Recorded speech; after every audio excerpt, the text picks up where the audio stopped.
Nabrak orang itu lari. Seorang sopir pengendara mobil Sigra di Papalia Winata, 59, dihajar massa usai diteriaki maling di Jalan Sisingamangaraja, Kota Medan.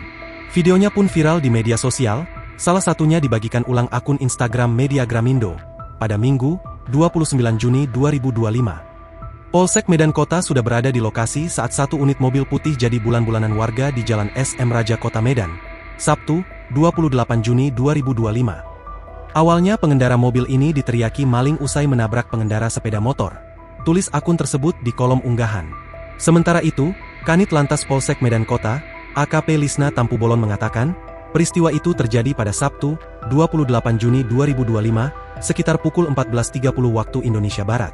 Kabarnya sopir itu sempat bersenggolan dengan pengendara sepeda motor, kata Lisna kepada Kompas.com melalui saluran telepon pada Minggu, 29 Juni 2025. Lalu pengendara motor ini meneriaki mobil itu maling. Terakhir, warga sekitar merespons dan mengamuk massa.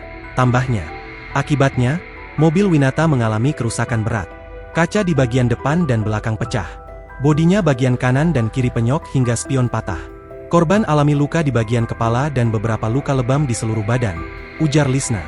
Dia menjelaskan, setelah itu pengendara motor yang disenggol tidak diketahui keberadaannya. Belakangan, si sopir tidak membuat laporan terkait kejadian tersebut dan sudah ikhlas memperbaiki kendaraan, tuturnya. Download Tribun X sekarang, menghadirkan lokal menjadi Indonesia.